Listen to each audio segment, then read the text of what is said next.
नमस्कार, स्वागत है आपका एबी न्यूज में। मैं हूं आपके साथ सोनिका। खबरों के डिटेल्स में जाने से पहले डालते हैं सुर्खियों पर एक नजर।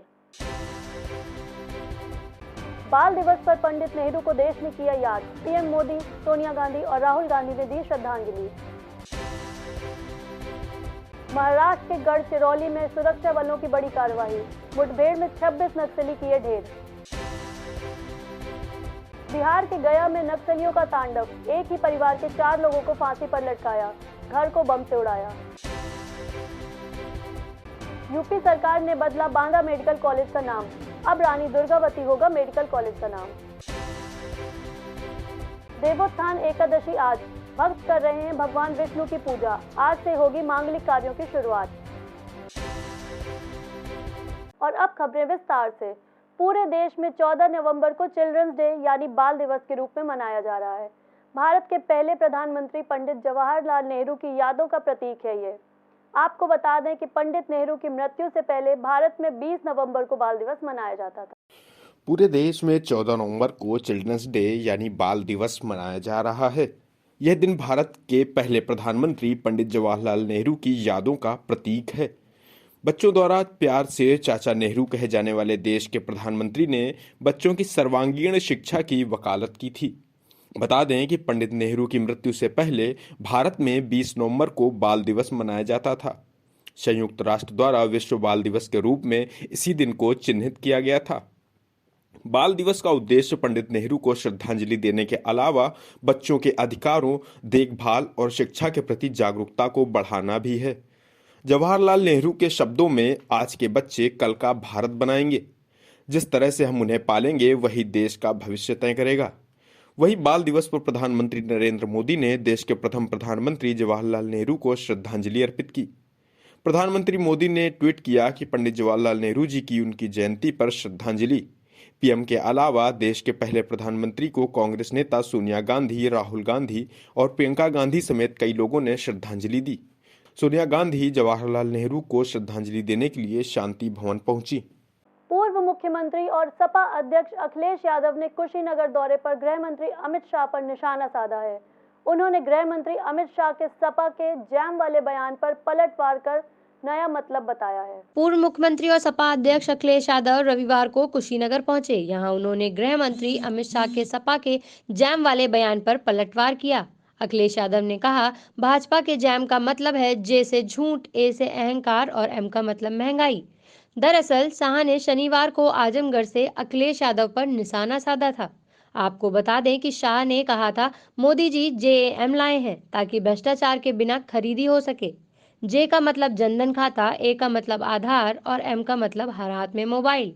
वहीं अखिलेश यादव ने कहा, भाजपा ने पिछले सालों में अपना संकल्प पत्र भी पलटकर नहीं देखा। भाजपा सरकार ऐसे कानूनों को लागू करना चाहती है जो किसानों की खेती छीन लेंगे। एक भी फैसला सरकार ने किसानों की खुशहाली के लिए नहीं लिया। अखिलेश यादव ने किसान आंदोलन का जिक्र करते हुए कहा, किसानों की जान जा चुकी है लेकिन सरकार को कोई परवाह नहीं है। उन्होंने कहा, गृह राज्य मंत्री और उनके बेटे पर आरोप लग रहे हैं, किसानों को कुचल दिया गया, इनको और मौका मिला तो संविधान को भी कुचल देंगे। अखिलेश ने कहा, आज पेट्रोल डीजल की कीमतें आसमान छू रही हैं। जब डीजल पेट्रोल की कीमत बढ़ती है, बाकी सारी चीजों की कीमत बढ़ जाती है। सरकार ने बस रंग और नाम बदलने का काम किया है।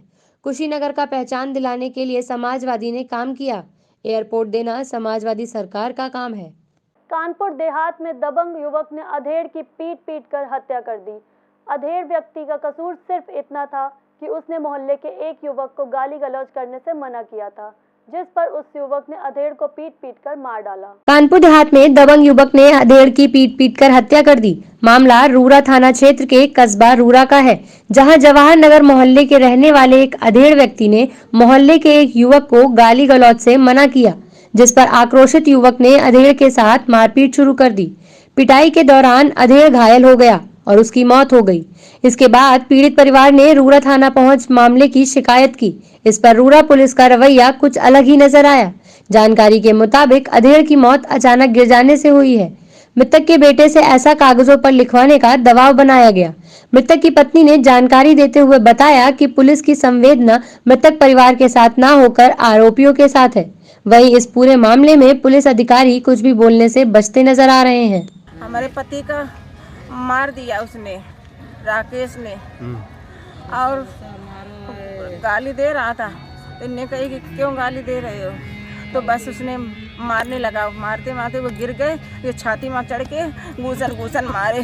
जब हम उसके गई ऐसे पकड़ी तो वो हमारे मारने लगा। इसी तरह वो मर गए, वहीं ठिया पर मर गए। कन्नौज में सपा के राष्ट्रीय उपाध्यक्ष किरणमय नंदा ने भाजपा पर जोरदार हमला बोला है। उन्होंने कहा भाजपा को 2022 में जनता सबक सिखाएगी। वहीं कंगना रनौत को पद्मश्री देने के मामले में टिप्पणी करते हुए उन्होंने कहा कि उन्हें पद्मश्री देना पद्मश्री का सम्मान खत्म करना है। कन्नौज में सपा के राष्ट्रीय उपाध्यक्ष किरणमय नंदा मीडिया से मुखातिब हुए। उन्होंने भाजपा पर जोरदार हमला बोला। कहा, ठोक दो नीति वाली भाजपा को 2022 में जनता ठोकेगी।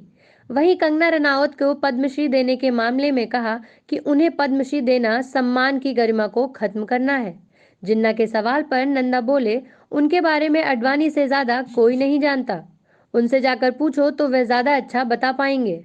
वहीं अखिलेश यादव के जिन्ना के नाम लेने पर बोले, आजादी के पहले की बात की गई थी, जिसका गलत अर्थ निकाला जा रहा है। आपको बता दें कि विधानसभावार समीक्षा पर निकले किरणमय नंदा ने कन्नौज पार्टी कार्यालय में प्रेस वार्ता की और सपा को जिताने पर जोर दिया। तो भाजपा को ठोक देंगे। ठोको नीति चल रही है। ठोको नीति चल रही है। ठोको नीति वो तो ठोको नीति चले, कितना आदमी को ठोक के मत दिया। तो जनता भाजपा को इस बार वही ठोको नीति से भगाएंगे 2022 चुनाव में। कितनी बुरी हाल होगा भाजपा का देखिए। सपा भारी बहुमत से सपा का सरकार बन जाएंगे कि उत्तर प्रदेश जनता एक भाजपा एक तहाई शुरू हुआ उत्तर प्रदेश में। हाँ, जनता परेशान में है और उत्तर प्रदेश जनता चाहते हैं और विकास चाहते हैं, इसलिए भाजपा को हटाएंगे, सपा का सरकार बनाएंगे। आज देव उठनी एकादशी है। आज के दिन भगवान विष्णु की पूजा अर्चना के साथ तुलसी विवाह का विशेष महत्व है। इस दिन भगवान विष्णु 4 माह की लंबी निद्रा के बाद जागते हैं और इसके साथ ही मांगलिक कार्यों की शुरुआत होती है। आज देव उठनी एकादशी है। आज के दिन तुलसी विवाह का विशेष महत्व है। माना जाता है कि इस दिन भगवान विष्णु 4 माह की लंबी निद्रा के बाद जागते हैं और इसके साथ ही सारे शुभ मुहूर्त शुरू हो जाते हैं। इस दिन भगवान विष्णु के शालिग्राम स्वरूप का विवाह तुलसी से कराने की परंपरा है। देवोत्थान एकादशी के दिन चतुर्मास की समाप्ति होती है। हम आपको बता दें कि एक चौकी पर तुलसी का पौधा और दूसरी चौकी पर शालिग्राम को स्थापित करें। इनके बगल में एक जल भर कलश रखें और उसके ऊपर आम के 5 पत्ते रखें। तुलसी के गमले में गेरू लगाएं और घी का दीपक जलाएं।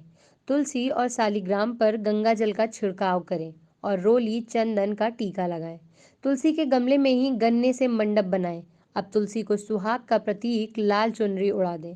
गमले को साड़ी लपेटकर चूड़ी चढ़ाएं और उनका दुल्हन की तरह श्रृंगार करें। इसके बाद शालिग्राम को चौकी समेत हाथ में लेकर तुलसी की 7 बार परिक्रमा की जाती है। इसके बाद आरती करें। तुलसी विवाह संपन्न होने के बाद सभी लोगों को प्रसाद बांटें। तुलसी विवाह का आयोजन करना बहुत शुभ माना जाता है। मान्यता है कि इस दिन भगवान विष्णु के स्वरूप शालिग्राम के साथ तुलसी का विवाह कराने वाले व्यक्ति के जीवन से सभी कष्ट दूर हो जाते हैं और उस पर भगवान हरि की विशेष कृपा होती है। फिलहाल इस न्यूज़ बुलेटिन में इतना ही। मुझे दीजिए इजाजत। आप देखते रहिए AB न्यूज़। नमस्कार।